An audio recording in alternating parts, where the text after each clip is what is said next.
చక్కగా ఇంత పెద్ద ఎత్తున ఇంత మెగా బ్లడ్ క్యాంప్ చేయటం అన్నది, దానికి ఎంతో కొంత సహకరించిన మా చిరంజీవి చారిటబుల్ ట్రస్ట్ కి ఎనలేని సంతృప్తిని ఇచ్చావు.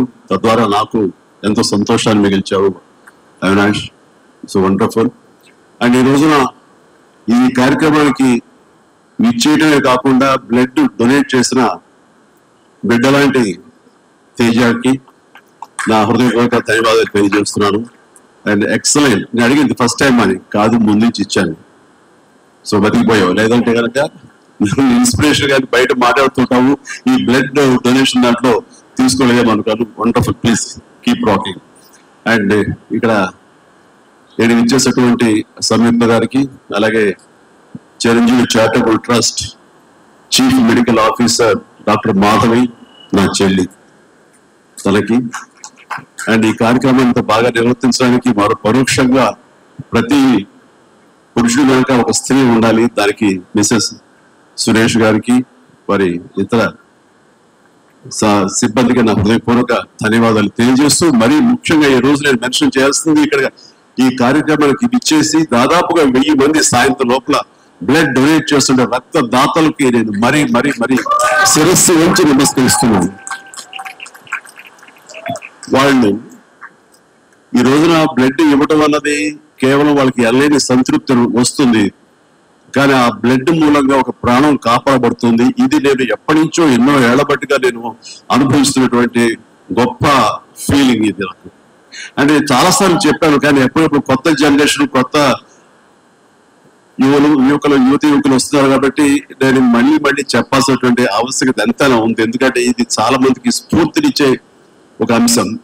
ఈ చెప్పబోయే ఈ విషయం ముఖ్యంగా ఒక జర్నలిస్ట్ సోదరుడికి నేను ఆజన్మాంతరం రుణపడి ఉంటాను. నన్ను థాట్ ప్రవోక్ చేసి నన్ను ఇన్స్పైర్ చేసేటువంటి ఆ ఒక మ్యాగజైన్ సంబంధించిన ఒక జర్నలిస్ట్ రాసిన ఒక రైటప్ నాలో ఈ స్పృహ నాకు వచ్చేలాగా, నేను ఈ బ్లడ్ డొనేషన్ వైపు డ్రైవ్ అయ్యేలాగా ఆ ఆర్టికల్ నాకు ఎంతో దోహదపడింది. సో ఆ రాసిన మనిషి ఎవరో ఏమిటో నేను మళ్ళీ ఎప్పుడు కలవలేదు, కానీ ప్రతిసారి అతను తలుచుకుంటూనే ఉంటాను. ఈ సందర్భం కూడా అతనికి నా హృదయపూర్వక ధన్యవాదాలు తెలియజేస్తాను ఆ జర్నలిస్ట్ సోదరుడికి. ఎందుకంటే మా అందరికీ సేవ చేయాలని ఉంటుంది, కానీ ఎలా చేయాలో తెలియనటువంటి ఒక డోలాయమాన పరిస్థితితో లేదా తుయ్యుకో ఉన్నప్పుడు మీలాంటి వాళ్ళు మాకు ఆ స్ఫూర్తినిచ్చి మాకు డ్రైవ్ చేస్తే కనుక నిజంగా అది పెద్ద మీరు సహాయం చేసినట్లు. అలాగా ఒక 27 సంవత్సరాల క్రితం బ్లడ్ దొరకక అనేక మంది ప్రాణాలు కోల్పోతున్నారు. అది ప్రసవ సమయంలో కానివ్వండి, అయితే ఈ యాక్సిడెంట్ సమయంలో కానివ్వండి, అలాగే తలసీమ వ్యాధిగ్రస్తులు కానివ్వండి, క్యాన్సర్ పేషెంట్స్ కానివ్వండి, ఇలాగ రకరకాల వ్యాధిగ్రస్తులు చనిపోతున్నారు అని తెలిసిన తర్వాత బ్లడ్ దొరకదా, బ్లడ్ ఇవ్వరా, ఎంతమంది ఉన్నారు, ఎందుకు ఇవ్వలేరు అన్న థాట్ నన్ను ఎప్పుడు తెలుస్తూ ఉండేది అనమాట. సో మన ఫ్యాన్స్ ని మనం వేరే వాటికి డ్రైవ్ చేసే కంటే వేరేగా వాళ్ళని వాడుకుంటూ మన కీర్తి మరింత పైకి ఎదిగేలాగా వాడుకునే కంటే వాళ్ళని ఈ బ్లడ్ డొనేషన్ వైపు మనం మళ్లించగలిగితే కనుక వాళ్ళు అత్యంత శక్తివంతమైన మనుషుని సామాజిక సేవ వైపు మనం డ్రైవ్ చేయగలిగితే, వాళ్ళని ఛానలైజ్ చేయగలిగితే కనుక ఆ కన్నా తల్లిదండ్రులు కానీ, ఆ సొసైటీలో ఉన్నటువంటి ఇతర వ్యక్తులు కానీ, ఆ సమాజంలో వాళ్ళు కానీ వాడి పట్ల దురభిప్రాయాలని పోగొట్టుకుని మంచి అభిప్రాయం ఏర్పడుతుంది కదా, వాళ్ళకి అల్లి సంతృప్తి వస్తుంది కదా, తద్వారా నేను కూడా ఎంతో సంతృప్తి చెందినవాడిని అవుతాను, ఒక మంచి పని చేసినటువంటి దానికి నాంది పరిగ్రహం అవుతానంటూ ఆ రోజు ఇచ్చిన పిలుపు, నిరంతరంగా పెర్సిస్టెంట్ ఇచ్చిన పిలుపుకి ఈ రోజున వేల మంది, లక్షల మంది ఈ రోజున ఈ కార్యక్రమాల్లో పాల్గొంటూ వస్తున్నారు. ఎల్లైనా సంతృప్తి పొందడమే కాదు, ఎంతో మంది ప్రాణాలని కాపాడుతున్నారంటే కనుక అది నాకు చాలా గర్వకారణంగా ఉంది. ఇందాక తేజ సంచాలకులుగా ఈ బ్లడ్ డొనేషన్, రక్తదానం అనేసరికి గబుక్కని స్ఫురించేటువంటి చిరంజీవి అన్నారంటే కనుక భగవంతుడు నాకు ఇచ్చిన గొప్ప అవకాశం. ఇలాగా ప్రతి ఒక్కరి మధ్యలో రక్తదానం అనేసరికి నా పేరు వాళ్ళ స్ఫురణకు రావడం, నేను గుర్తు రావడం అనేది నేను ఎన్నో జన్మలు చేసిన పుణ్య ఫలంగా నేను భావిస్తున్నాను. దానికి థ్యాంక్ యూ ప్రతి ఒక్కరికి. ఇక్కడ సరే ఎన్నెన్నో ఇన్సిడెంట్స్ వింటుంటాము, ఎన్నెన్నో ఇది ఆఖరి విషయంలో ప్రాణాలు ఎలా కాపాడబడ్డాయని వింటుంటాం. కానీ ఈ మధ్య నాకు మనసుకి అత్యంత దగ్గర జరిగిన ఇన్సిడెంట్ మీతో షేర్ చేసుకోవాలనిపిస్తుంది అనమాట. ఎవరో ఒక పొలిటీషియన్, సరే ఎవరికైనా సరే చాలా సాఫ్ట్ టార్గెట్, ఎవరైనా మాట అనేసి పర్వాలేదు. అలాగా ఒక పొలిటీషియన్ నన్ను అకారణంగా, నేను ఇప్పుడు పాలిటిక్స్ చాలా దూరంగా ఉన్నా సరే నా గురించి ఏదో అవాకులు చవాకులు ఆయన పేలినప్పుడు, ఆయన మరొక చోటకి ఏదో ఒక ముంపు ప్రాంతానికి ఆయన వెళ్ళటం జరిగింది. అక్కడ ఒక స్త్రీ, ఒక ప్రౌఢ ఆవిడ అది మిడిల్ ఏజ్ ఉంటుందేమో, ఆవిడ తను పట్టుకుని నానా మాటలు తిడుతుంటే, నీకు ఎలా మనసు వచ్చింది చిరంజీవిని అంటానికి, అది తిడుతుంటే నాకు అనిపించింది మామూలుగా మన మాస్ ఫ్యాన్ కదా ఆవిడ, చాలా గౌరవప్రదమైన కుటుంబంలో ఉన్నటువంటి మనిషిలాగా అనిపించింది గృహిణి.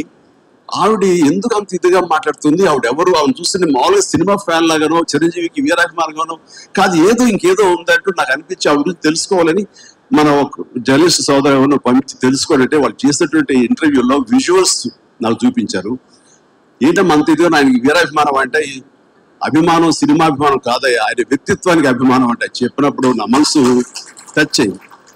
ఏంటమ్మా అంత ఇదిగా, ఏంటమ్మా ఆయన మీకు ఆయన సహాయం చేశారు, ఏం చేశాడు, సహాయం చేయటువంటి అయ్యా నా బిడ్డ ప్రాణాలను కాపాడాడు అని అన్నప్పుడు, ఏ విధంగా ఏంటి అని అన్నప్పుడు, నా బిడ్డకి రాజమండ్రిలో దగ్గర ఒక పల్లెటూరుది, రాజమండ్రిలో కానీ కాకినాడలో కానీ నా బిడ్డకి ప్లేట్లెట్స్, డెంగ్యూ వచ్చేసి ప్లేట్లెట్స్ బాగా డౌన్ అయినప్పుడు విత్ ఇన్ అవర్స్ నా బిడ్డ కనుక ప్లేట్లెట్స్ సమయానికి అందకపోయి ఉంటే కనుక వాడు ఏమైపోయాడు, పాడిగా దూరం అయిపోయేవాడు. అంటే ఒక 8 ఏళ్ల బాల్ని అబ్బాయిని పిలిచి పక్కన కూర్చోబెట్టుకుని ఆ తల్లి చెప్తోంది, మరి ఎవరో చెప్పారు చిరంజీవికి ఫోన్ చేయపోయావు, నేనేంటి చిరంజీవి ఫోన్ చేయటువంటి, ఎక్కడ నుంచి చేయగలను, ఆయన ఎక్కడో ఉంటాడు, ఎలా చేయాలి ఫోన్ అని తెలియని పరిస్థితుల్లో, లేదమ్మా బ్లడ్ బ్యాంక్ చేయి, వాళ్ళు ఖచ్చితంగా ఎత్తుతారు ఫోను, నీకు కావాలి సహాయం చేస్తారంటే, వాళ్ళు గంటల్లో కావాలి, అది ఎక్కడో ఉంది హైదరాబాద్ లో, ఎలాగొస్తుంది అనుకున్నాను. కానీ అయినా సరే ఎక్కడో ఆశ చావక ఫోన్ చేయడం జరిగింది. ఫోన్ చేసిన తర్వాత అక్కడ స్పందించి అక్కడ సిబ్బంది వెంటనే రాజమండ్రి పరిసర ప్రాంతాల్లో ఉన్న అభిమానులు, ఆ బ్లడ్ గ్రూప్ ఎవరికైతే ఉందో అభిమానుల్ని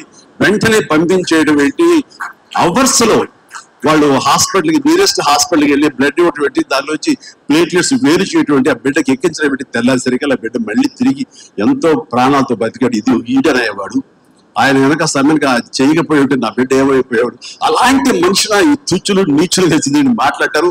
వాడిని నాకు సరిపోలేదు, దగ్గరికి వెళ్ళి ఏం చేసేదాన్ని చెప్పేసి అప్పుడు అంటుంటే చాలా మంది ఉంటారు, ఎవరిని మిమ్మల్ని అటాక్ చేస్తుంటారు సోషల్ మీడియాలో మాట్లాడుతుంటారు, మీరేం మాట్లాడరు ఏంటని. నాకు నేను చేసినటువంటి మంచి కార్యక్రమాలు, నేను నేను పొందినటువంటి ప్రేమ అభిమానం, ఇదే నాకు రక్షణ కవచం. నేను మాట్లాడక్కర్లా, నేను చేసుకున్న మంచి మాట్లాడుతున్నట్టు నేను అలాగే అనుకుంటాను, ఈ సత్యం.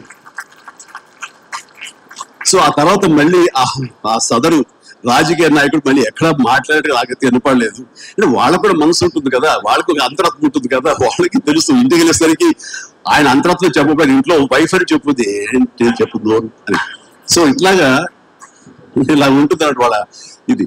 సో మనం మాట్లాడక్కర్లేదు, మనం చేసుకుంటూ వెళ్ళిపోతూ ఉంటే గనక ఎవరైతే ఇలాంటి రాతలు కానీ చేతలు కానీ మాటలు అంటారో వాళ్ళకి అదే సమాధానం. అందుకని నేను ఎప్పుడు దేనికి స్పందించను, అవసరం నాకు లేదు. మంచి తీసుకెళ్ళిపోవటమే, ఇలా మంచి చేసేటువంటి మాలాంటి తమ్ముళ్ళకి నేను సహాయంగా నేను ఉండటమే తప్ప ఇంకోటి ఏం కాదు. అండ్ అనుకూలమైన ఇక థ్యాంక్ యూ. అండ్ ఈ రోజున ఎక్కడ ఇతర దేశాల్లో నా అభిమానులు కూడాను నా మాటని స్ఫూర్తిగా తీసుకుని వాళ్ళ ఆయా ప్రాంతాల్లో వాళ్ళు బ్లడ్ డొనేషన్స్ చేస్తూ ఈ రోజున నా పేరు, నాకు మంచి పేరు, మరింత మంచి పేరు వచ్చేలాగా నాకు నేను గర్వపడే విధంగా వాళ్ళు చేసేటువంటి బ్లడ్ డ్రైవ్స్ కి వాళ్ళు ఎక్కడో సరే ఏ ప్రాంతంలో ఉన్నా సరే ప్రతి ఒక్కరికి నేను ఎప్పుడూ కృతజ్ఞతతోటి నేను నా మనస్ఫూర్తిగా నా అభినందనలు తెలియజేస్తూ ఉంటాను. నాకు ఈ అవకాశం ఇచ్చారు ఇక్కడికి రావడానికి, మా బ్రదర్కి. ఆయన చేసిన కార్యక్రమాలు ఎన్నెన్నో చూస్తూనే ఉన్నాము. అండ్ దానికి ధీటుగా ఎవరు నిలబడలేరు. అలాగే నిరంతరంగా వాళ్ళ నాన్నగారికి నివాళులు అర్పించే విధంగా ఇది సెంటనరీ ఇయర్, సో 100 సంవత్సరాల ఇది ఆయనకి నివాళులు అర్పించేలాగా ఆయన గర్వపడి కొడుకుని చూసుకుని ఎక్కడో సరే గర్వపడే స్థాయికి ఆయన సహాయ కార్యక్రమాలు చేయడం అనేది ఆయనకి ఇచ్చే గొప్ప నివాళి. అండ్ ఈ సందర్భంగా మా బ్రదర్ని నేను మనస్ఫూర్తిగా అభినందిస్తున్నాను. అండ్ ఇలాంటి కార్యక్రమాలు ఎప్పుడు చేసినా సరే నన్ను పిలవండి, మీకు అందుబాటులో ఉంటాను, అందరూ కలిసి చేద్దాం. అండ్ ఫ్యూచర్ లో మీరు ఎక్కడ ఏం చేసినా సరే మంచి కార్యక్రమాలు నాకు అవకాశం ఇవ్వండి, మీతోనే ఉంటారు. And thank you everybody. నమస్తే, థ్యాంక్ యూ. అంకుల్ డాడీకి మీరు సర్టిఫికేట్ ఇస్తారా?